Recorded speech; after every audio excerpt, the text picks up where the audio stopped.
brain tumors do not discriminate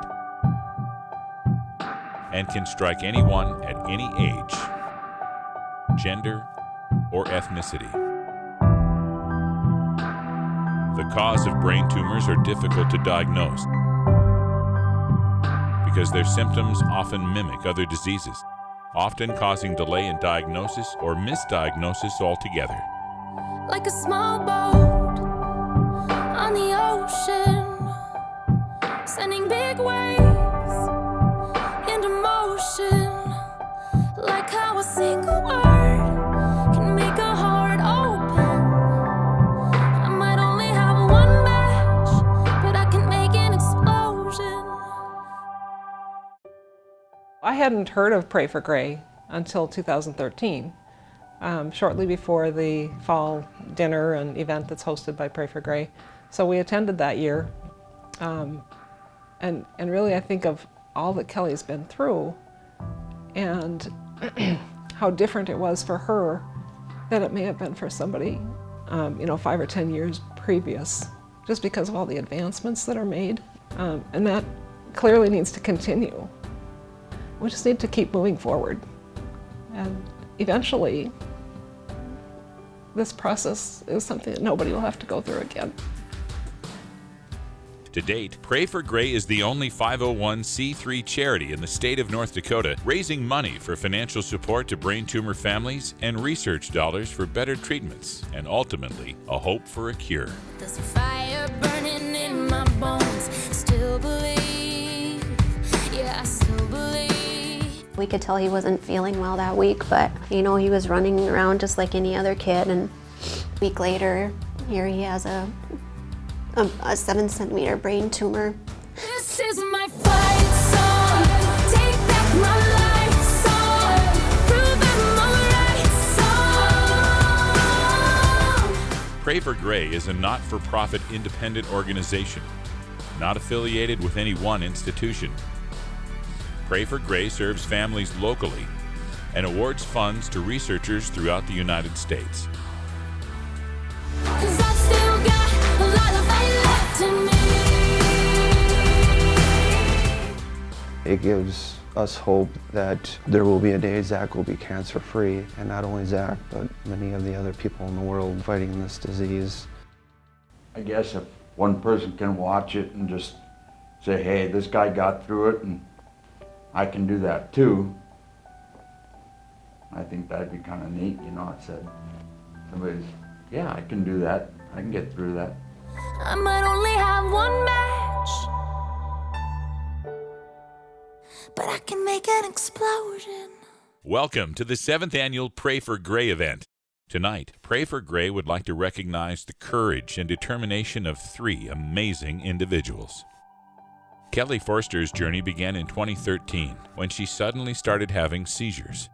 Kelly came to me and told me that she was having kind of a twitchy feeling, and the muscle twitches got to be more frequent and got to be a little bit more intense and got to be a little bit more concerning, I guess, as those things changed.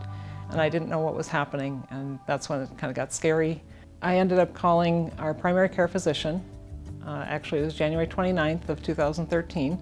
And it was a snowy morning, and in the back of my mind I thought, maybe there'll be somebody like from out of town that can't get here, and we could take their appointment time. I just, for some reason, thought we needed to get there fast. We met with our primary care physician's PA, who scheduled an MRI for us. And the MRI was scheduled on January 31st, very early morning. Went out for breakfast afterward, dropped Kelly off at school. From there I went to work, and I got a phone call about 12:39 to be exact. I was concerned that there was something pretty serious going on.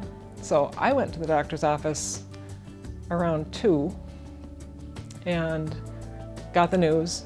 My dad came and got me, and we met my mom at Essential Health, where we found out that the results of my MRI showed that I had a brain tumor the size of about a walnut. Later that day we did go to St. Paul St. Paul Children's Hospital. We checked in at the emergency room with our papers in hand and scanned information. So we ended up having surgery on February 21st. I had an ependymoma on the left side of my brain. It was like right here. In December of 2014, you had an MRI that was fine. Yeah, that showed I was fine. But then I was having some weird vision things and a bunch of headaches. And I told Mom about them. And so there was another MRI, and that showed that there were some little tumors around the crevice of where the old one was. Yeah, she had surgery on March 27th, which was a Friday. Since the tumor showed that regrowth and we had to go and have the second surgery, the second time around we decided that some radiation would be a good next step. We wanted to do something to like count down or count up to my final day of radiation. And we bought a jar and 30 ping pong balls. She numbered them 1 through 30, and we ended up putting them each day from this jar onto my spoon rack. And so every time we walked through the kitchen, we would see that, we started at number 1. And then eventually, on the very last day, Kelly. I just took a picture of the ball number 30 and posted it on Facebook with the caption, "Finally done." She finished radiation on June 29th, and that evening we invited people over to celebrate. Again, it was all those people that supported us along the way. It was just a great way to celebrate the end of our radiation. I want to grow up, and I want to be a lawyer, and I think I want to go to Colorado to be a defense lawyer and just live a normal life again. At age 12, Mark Weniger started experiencing numbness in the left arm and leg. It progressively got worse, and he had a seizure that the family witnessed.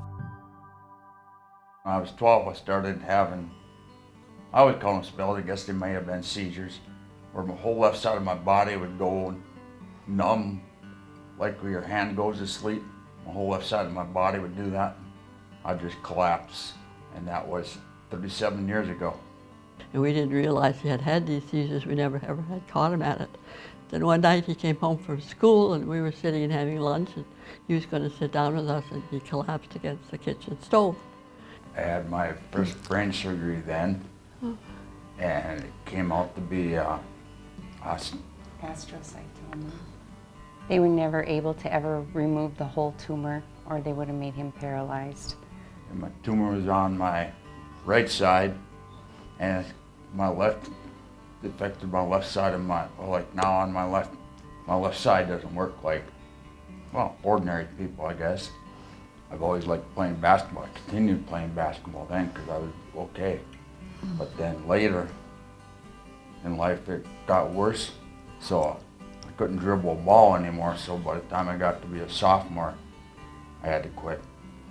And then he came here to Fargo, and it wasn't so much, the tumor hadn't grown back, but there was a cyst that had grown in the big spot that they had taken out. So they had to go back in and open him up and drain that cyst. And then is the first time they ever talked about doing any type of treatments. When this cyst grew back, there were some cells in there, in that fluid, that were cancer.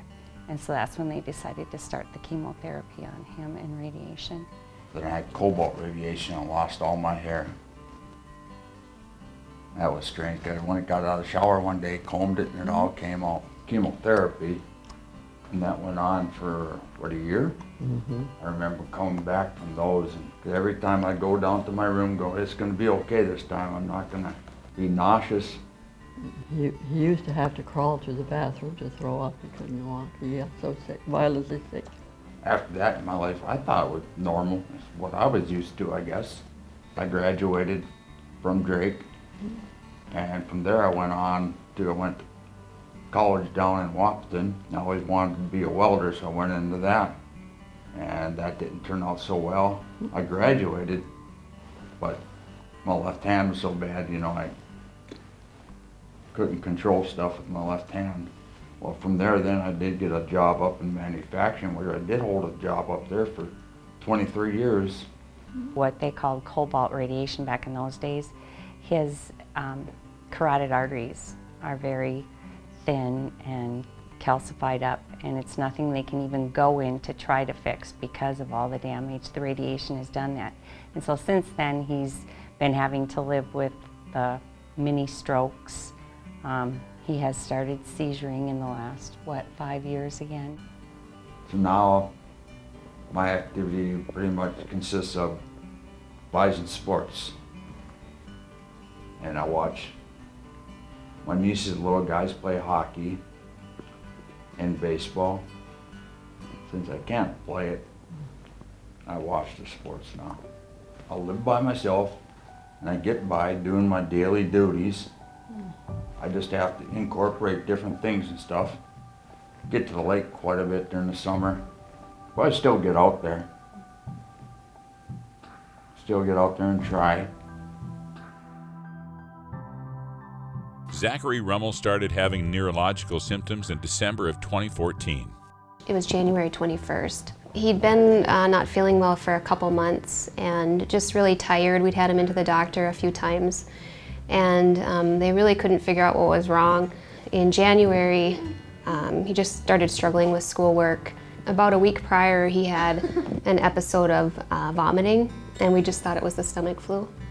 He was at school that day and we got a call from the school saying that he wasn't feeling well, and Ellen went and picked him up. Shortly after that, his whole right side went weak. He couldn't move his right arm. And so when we brought him into the clinic, his pediatrician said he looked like a stroke patient. So we went right to the ER. The doctor referred us or had us go directly into the hospital for an MRI. And that's when we found out about the tumor, which was a complete shock to us. He's had some anxiety issues as a child, but so we thought it was maybe related to that at first. And the doctors were pretty unsure about what was going on. So when we found out it was a tumor, we were... I'll never forget in Sanford when we had to tell him. Oh, that was tough. We had to tell him he had a brain tumor. And I think it was really hard. He didn't understand, but also I think he felt some relief because I think he knew something was wrong for a long time. And he didn't know how to ask for help or didn't know what it was. And a lot of the anxiety he used to have is gone because he's getting help for what the problem is. We were very lucky to meet a surgeon there At Sanford. At Sanford by the name of Dr. Tong, and she's the one that referred us to St. Jude's Hospital. We got to Sanford, and then on the 21st, and then I think we were in Memphis 5 days later. They came up, they flew up a plane to get him because he was so sick. They started Zach on the standard treatment of chemo and radiation. His tumor was so big and pressing into his brain tissue, so they had him on steroids, but we didn't have a lot of time to wait, so they got his radiation mapped out pretty quickly, and to see your little boy go into a radiation machine, and he's the strongest kid. He just did it. And he still continues to do it. He does what he needs to do. He's the strongest child I know. His sister's pretty strong too. She's been very supportive of him as well. And what was hard for you, or what did you think when it happened? I wasn't worried about him. They let the parents go in to watch a radiation treatment. They wouldn't let you do it every day, but they would let parents go and sit in and watch what he had to go through, and to see them bolt the head with a kind of like a radiation mask, and he just went in and did what he had to do, and I was so proud of him. He's just an amazing kid, aren't you? Went through a lot in the very beginning, but he got up every day, and he made it a point that to take his medicine and to go to his radiation and just continue the fight. And we sure follow his example of strength. The school system was just phenomenal up here, the West Fargo School District, and his teacher, Miss Riggs. And they set up webcams and stuff so he could communicate with the school, because the kids there were really scared.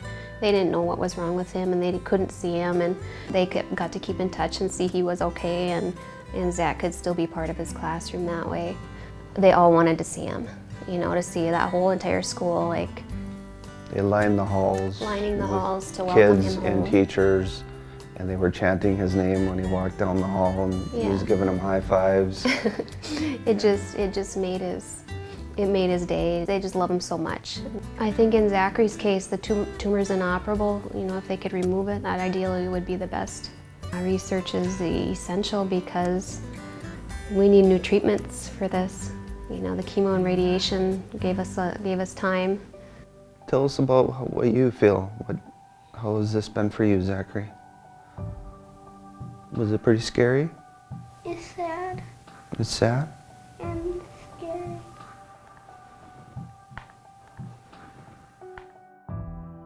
Zach continues to take chemotherapy monthly and travels back and forth to Memphis every 2 months for checkups and scans. Over 190,000 people in the United States are diagnosed each year with brain tumors. I know it kind of stinks, but you can't let it control you and define who you are. So I decided to not let it do that and just carry on with my life, just needing to pause every now and then for treatments and appointments and surgeries. Pray for Gray to date has awarded $300,000 to fund research in an effort to find new treatments for brain tumors. It's been 2 years, I miss my home, but there's a fire burning in my bones. Still believe, yeah, I still believe. Well, today I'm 50 years old and I'm a 37-year cancer survivor. And I give encouragement to anybody who has brain cancer that it is possible to get through it, like I have.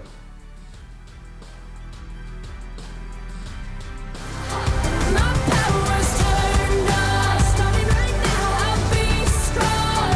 I'll fight my fight song, and I don't really care if nobody else believes, 'cause I've still got a lot of fight left in me. One of my students came up to me and said, I have $2,000 from the Pray for Gray Foundation, and I was just flabbergasted with the generosity of somebody that didn't even know us. So we're just humbled. It's a great thing. It's hard to thank everyone, but I think you learn from this that if you go help others too, the way you've received help is the best way to thank others. Like you're doing, Julie, you've been through this, and it's your mission now. And it's pretty neat to follow somebody who's, living out probably not the dream you expected, but regardless, life sends us directions, and you do what you can with it, and you did, and we're very thankful. No, I've still got a lot of fight left in me.